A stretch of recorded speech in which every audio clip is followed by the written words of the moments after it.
Freelancers. Freelancer कोई नया word नहीं है, एक नॉर्मल सा वर्ड है बड़े शहरों के लिए, लेकिन ये छोटे शहरों और कस्बों के लिए ये एक थोड़ा सा डिफ़िकल्ट वर्ड हो सकता है। तो मैं बताती हूँ उन लोगों के लिए कि फ्रीलांसर आखिर होता क्या है और फ्रीलांसिंग किसे कहते हैं और फ्रीलांसिंग कौन कौन कर सकता है और फ्रीलांसिंग करने वाले मेकअप आर्टिस्ट कौन होते हैं, कैसे होते हैं। मैं इन सब के बारे में आपको डिटेल से नॉलेज दे रही हूँ यहाँ पर। फ्रीलांसिंग का अर्थ होता है कि जब कोई व्यक्ति, वो आर्टिस्ट हो सकता है, कोई वर्कर हो सकता है, कुछ भी, कि जो अपना एक प्रॉपर शॉप ना खोल करके, जबकि वो प्रोफेशनली ट्रेंड होता है, वो एक्सपर्ट होता है, अपने काम का एक्सपर्टीज़ होता है, और वो कोई शॉप ना खोल करके ऑर्डर पे वेन्यू पे जाके अपनी सर्विस प्रोवाइड करता है, तो उसको कहते हैं फ्रीलांसर या फ्रीलांसिंग करने वाले आर्टिस्ट या वर्कर जो भी होते हैं। फ्रीलांसर कोई भी हो सकता है, जैसे कि मेहंदी आर्टिस्ट हो सकते हैं, हेयर स्टाइलिस्ट हो सकते हैं, मेकअप आर्टिस्ट हो सकते हैं, ठीक है, फ़ोटोग्राफ़र हो सकते हैं, कि जो एक प्रॉपर फिक्स जो है अपनी शॉप ना खोल करके वो ऑर्डर पे जो है सर्विस प्रोवाइड करते हो, उनको कहते हैं फ्रीलांसर। अब फ्रीलांसर को लेके लोगों के दिमाग में बहुत सारी गलतफ़हमियाँ हैं, कुछ गलतफ़हमियाँ उन लोगों के दिमाग में डाली गई हैं, मैं यहाँ पे एक एक करके सब आपको बता रही हूँ। फ्रीलांसर एक मेकअप आर्टिस्ट हो सकता है, एक हेयर स्टाइलिस्ट हो सकता है, एक मेहंदी आर्टिस्ट हो सकता है। मेहंदी आर्टिस्ट तो आप लोगों ने सबको देखा ही होगा कि बहुत सारी लड़कियां होती हैं जो मेहंदी लगाती हैं, लड़के भी लगा रहे हैं, कि वो अपनी कोई शॉप नहीं खोलते हैं, पर उनको सैलून से, स्टूडियो से या पर्सनली क्लाइंट से उनको ऑर्डर आते हैं, फिर वो उनके घर पे या मैरिज वेडिंग हॉल पे जो है वेन्यू पे वो जाके मेहंदी जो है मेहंदी की सर्विस प्रोवाइड करता है।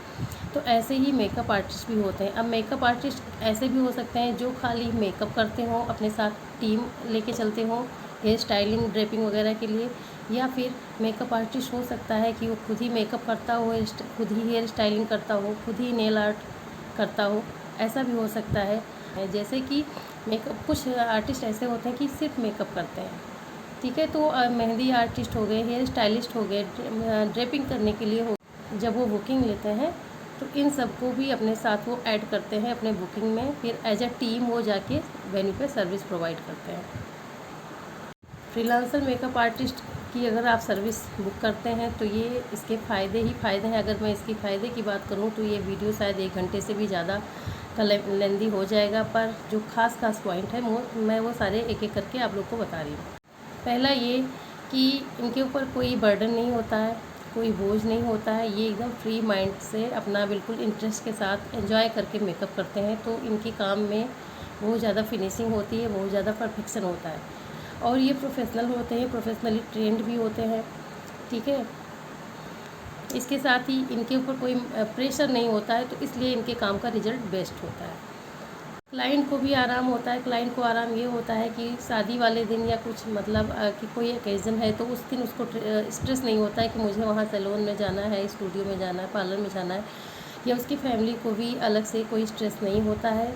जो मेकअप आर्टिस्ट होते हैं, फ्रीलांसर्स होते हैं, वो आके आपके घर पे ही आपके पूरे आपके कंफर्ट जोन पे वो सर्विस प्रोवाइड करते हैं। तो ये भी उसके फ़ायदे हो गए। साथ ही रिज़ल्ट बेस्ट होता है, प्रोडक्ट इनके हाई क्वालिटी के होते हैं। रिजल्ट बेस्ट इसलिए भी होता है कि जैसे वेडिंग सीजन में हम ये नहीं कह रहे हैं कि सैलून सारे ख़राब होते हैं, मेकअप स्टूडियो ख़राब होते हैं या ब्यूटी पार्लर ख़राब होते हैं। सब अच्छे होते हैं, सब अपने तरीके से अच्छा ही काम करना चाहते हैं, पर उनके पास वर्क प्रेशर ज़्यादा होता है वेडिंग सीज़न पे ख़ास तौर पे। मान लीजिए किसी डेट पे आपकी मेकअप की बुकिंग है और आपके साथ उसकी शॉप पे हो सकता है 10 से ज़्यादा 20, 25, 50 तक की और भी बुकिंग हो, और उन सब की टाइमिंग एक है, तो इसमें जो है सैलून के ऊपर लोड बढ़ जाता है, ब्यूटी पार्लर के ऊपर लोड बढ़ जाता है, तो वो जल्दी सर्विस प्रोवाइड के चक्कर में और ज़्यादातर वो स्टाफ की हेल्प लेते हैं, खुद भी करते हैं, स्टाफ भी जो है उनका करता है, लेकिन इतना ज़्यादा प्रेशर होने की वजह से कहीं ना कहीं रिजल्ट में अंतर आ जाता है। तो उस कंडीशन में आप कंपैरिजन कर सकते हैं उसी डे मतलब फ्रीलांसर मेकअप आर्टिस्ट का जो है मेकअप और मेकअप स्टूडियो का, ये भी देख सकते हैं, ये भी एक पॉइंट इसका होता है। Self self hygiene and product hygiene, high quality के प्रोडक्ट, ये सब सारी खासियत होती हैं एक फ्रीलांसर मेकअप आर्टिस्ट की, जो कि केवल जो है फ्रीलांसर मेकअप आर्टिस्ट ही प्रोवाइड कर सकता है। वो एक मेकअप करता है, फिर वो अपने सारे टूल्स ब्रशेज को क्लीन करता है, वाइप आउट करता है, फिर उसके बाद ही अगला मेकअप करता है, जो कि एक पार्लर में ना हो ही पाता है, ना कोई करता है, क्योंकि उनके पास बहुत सारे क्लाइंट होते हैं और उनका फोकस सिर्फ एक क्लाइंट पे नहीं होता है। फ्रीलांसर मेकअप आर्टिस्ट जो होते हैं उनका फोकस सिर्फ अपने क्लाइंट पे ही होता है, जो वो अपनी चॉइस से अपनी क्षमता अनुसार बुकिंग लेते हैं।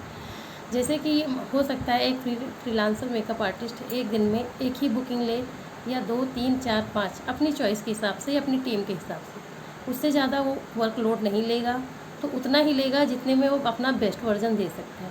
तो इस हिसाब से भी फ्रीलांसर मेकअप आर्टिस्ट बेस्ट होता है।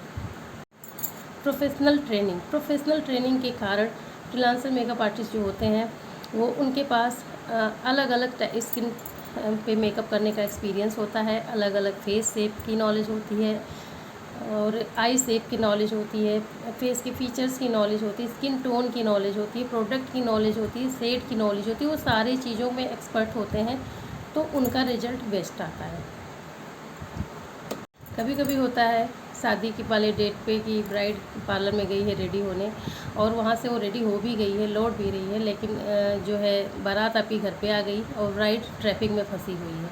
तो इन सब चीज़ों का जो प्रॉब्लम है, जो स्ट्रेस होता है, ये भी जो है ना ब्राइड के ऊपर होता है, ना फैमिली के ऊपर होता है, और एक आपकी फैमिली से एक प्रकार की रिस्पॉन्सिबिलिटी जो है एक कम हो जाती है।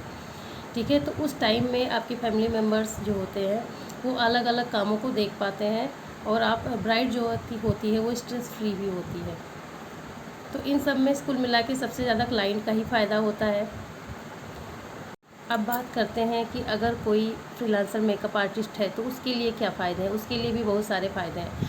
पहली चीज़ कि उसके ऊपर कोई वर्क का प्रेशर नहीं होता है। दूसरी चीज़, हैवी इन्वेस्टमेंट करने के बाद, इन्वेस्ट करने के बाद एक जो प्रेशर होता है कि मुझे 9 बजे से 5 बजे तक एक प्रॉपर ड्यूटी की तरह काम करना है, ये प्रेशर उसके माइंड में नहीं होता है। स्टाफ, वर्कर, ये जो सारा बिजनेस का प्रेशर होता है वो फ्रीलांसर मेकअप के आर्टिस्ट के माइंड पे बिल्कुल नहीं होता। उसका सारा फोकस अपने क्रिएटिविटी पे, स्किल पे, अपने टेक्निक पे, अपने प्रोडक्ट पे, इस पे सारा होता है।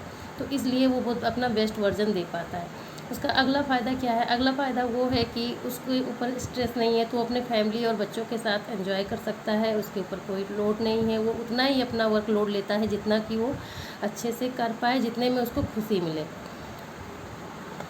क्या freelancer makeup artist beauty training देते हैं? हाँ जी हाँ, freelancer makeup artist beauty training भी देते हैं, क्लासेस भी लेते हैं, ब्राइड का मेकअप भी करते हैं, मेकअप सिखाते भी हैं। आप जैसा मेकअप चाहें वो सारी ट्रेनिंग देते हैं, सारी सर्विस प्रोवाइड करते हैं।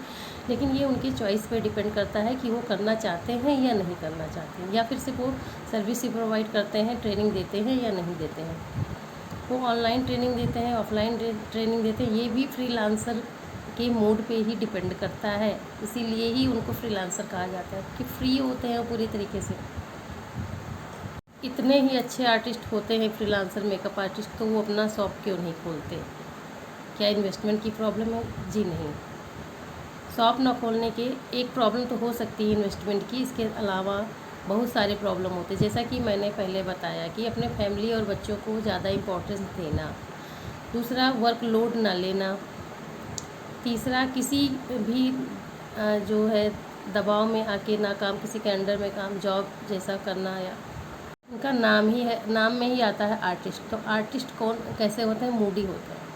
उनका मूड होगा काम करेंगे, मूड होगा नहीं काम करेंगे। तो जो ऐसे आर्टिस्ट होते हैं वही बेस्ट काम करते हैं, और ऐसे लोग किसी के अंडर में या किसी जॉब में या किसी बिजनेस में प्रॉपर फंसना नहीं चाहते हैं 8-10 घंटे की ड्यूटी में।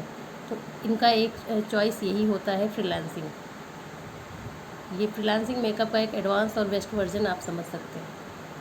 फ्रीलांसिंग के निगेटिव पार्ट भी हैं, जो कि क्लाइंट के लिए तो नहीं है, पर वो पर्सनल मेकअप आर्टिस्ट के लिए हो जाता है कभी कभी। वो क्या है? क्योंकि फ्रीलांसिंग जो, वो प्रॉब्लम क्या है कि एक फ्रीलांसर मेकअप आर्टिस्ट जो है ट्रेवल करता है, वो वेन्यू पे जाके सर्विस प्रोवाइड करता है, क्लाइंट के घर पे, मैरिज हॉल पे, जहाँ पे भी उनका डेस्टिनेशन होता है। वो जाके जो है मेकअप सर्विस प्रोवाइड करते हैं। तो इसमें कभी हर बार अच्छे क्लाइंट नहीं मिलते हैं, कभी कभी बहुत अच्छे क्लाइंट मिल जाते हैं, कभी कभी रूट क्लाइंट भी मिल जाते हैं, कभी कभी उनको ट्रैवल में या एड्रेस ना मिलने पे प्रॉब्लम करना पड़ता है, जो है ट्रैफिक का सामना, लेट नाइट घर वापस आना, बहुत सारी ऐसी ऐसी प्रॉब्लम्स हैं कि जो कि एक फ्रीलांसर मेकअप आर्टिस्ट को फेस करना पड़ता है। इसके साथ ही जो ट्रैवल करने में उनके प्रोडक्ट के कभी कभी टूट जाते हैं, वो लॉस हो जाता है, तो वो भी उनके लिए बहुत नेगेटिव चीज़ है। ट्रैवल के दौरान मेकअप आर्टिस्ट को अपनी भारी वैनिटी और लाइटिंग वगैरह सारे प्रोडक्ट जो है लेके उनको जाने पड़ते हैं, कुछ उसमें टूट जाते हैं, नुकसान हो जाते हैं। तो ये सब सारी जो है दिक्कतों का सामना एक फ्रीलांसर मेकअप आर्टिस्ट को करना पड़ता है। क्या फ्रीलांसर मेकअप आर्टिस्ट के चार्ज पार्लर से ज़्यादा होते हैं? ये लोगों को लगता है, हाँ थोड़े ज़्यादा हो सकते हैं, लेकिन लोगों का अपना अपना नज़रिया है। हाँ, बुकिंग करा के दौरान आपको हो सकता है लगे कि इनका मेकअप चार्ज जो है एक ब्यूटी पार्लर से या स्टूडियो से थोड़ा ज़्यादा है, तो ये आपको लग सकता है, हो सकता है, या थोड़ा बहुत हो भी सकता है। उसका एक रीज़न भी है, एक हिसाब से देखा जाए तो वो ज़्यादा होकर भी ज़्यादा नहीं होता है, क्योंकि आप मान लीजिए सस्ता मेकअप आपने बुक करा लिया किसी भी छोटे ब्यूटी पार्लर पे या नॉन प्रोफेशनल आर्टिस्ट से आपने बुक करा लिया, फिर उसके बाद आप रेडी होने जाते हैं, तो आप जब रेडी होने जाते हैं तो आपके साथ गाड़ी, ड्राइवर या फैमिली का एक मेम्बर, तो वो ट्रैवल करते हैं तो उतना आपका खर्चा आ जाता है। तो एक हिसाब से वो आपका इक्वल हुआ, या तो आप जाओ या तो आर्टिस्ट को बुलाओ, वो एक ही चीज़ है। वो जो ट्रैवल चार्ज है आप चाहे अपने खुद से पॉकेट से पे करके जाओगे या एक आर्टिस्ट को पे कर दोगे, वो आके आपके घर पे सर्विस प्रोवाइड करेगा। आप डिसाइड कर लो इसमें क्या बराबर है, क्या महंगा है, क्या सस्ता है। इसके साथ ही आप अपने घर पे अपने फैमिली के साथ, अपने पेरेंट्स के साथ, अपने बच्चों के साथ पूरी तरीके से सेफ होते हो और टेंशन फ्री होते हो। तो ये आप ही डिसाइड करो कि कौन सा सर्विस महंगा है, कौन सा सस्ता है। इसके साथ ही आप जब ऐसे बुकिंग करके आप रेडी होने जाते हो और अपना ट्रैवल का भी खर्चा उठाते हो, उसके बाद कभी कभी होता है रिज़ल्ट अच्छा नहीं आता है, या प्रोडक्ट जो है पार्लर में घटिया इस्तेमाल कर दिया जाता है, जिसके कारण घर पहुंचते पहुंचते आपका पूरा फेस का बेस उतरने लगता है। कभी कभी कोई चीज़ ओवर है या आपके स्किन टोन से मिक्स मैच नहीं है, ओवर शेडेड है, तो उस कंडीशन में जो होते हैं जो अच्छे मेकअप की नॉलेज जिनको होती है, वो अगर कमी आपके ऊपर निकालते हैं, आपके मेकअप में निकालते हैं, तो वो जो है आपकी जो सारा आपका एक्साइटमेंट होता है वो भी आपका चला जाता है शादी वाले दिन, वो सारे एक्सप्रेशन बर्बाद होते हैं। तो ये एक अलग भी पार्ट है। बहुत सारी ऐसी चीज़ें हैं। वीडियो बनाने का मेरा एक मकसद था कि अगली बार जब भी कहीं भी आप मेकअप बुक करें तो ये सारी चीज़ें अपने माइंड में क्लियर कर लें कि हमको कहाँ पे क्या बेस्ट मिल रहा है। अब आप फ्रीलांसर से कराओ मेकअप या ब्यूटी पार्लर में कराओ, सैलून में कराओ, स्टूडियो में कराओ, ये आपकी चॉइस है। लेकिन जानकारी आपको होनी चाहिए कि हाँ ये भी माध्यम है, ठीक है, कि कोई ज़रूरी नहीं कि कोई आप एक मेकअप करने के लिए या मेकअप कराने के लिए आपको ब्यूटी पार्लर का होना या सैलून का होना ज़रूरी है। वो ज़माना अब जा चुका है। आगे बढ़िए, जागरूक बनिए। हाँ, एक और सवाल, ट्रेनिंग कहाँ से लें? जिसके यहाँ बहुत ज़्यादा, जिस शॉप पे बहुत ज़्यादा क्लाइंट आते हैं, जैसे कि कोई ब्यूटी पार्लर हो गया, उसके यहाँ बहुत सारे क्लाइंट आते हैं, तो क्या उनके यहाँ से सीखना चाहिए? या किसी सैलून में बहुत ज़्यादा भीड़ होती है, तो क्या वहाँ से सीखना चाहिए?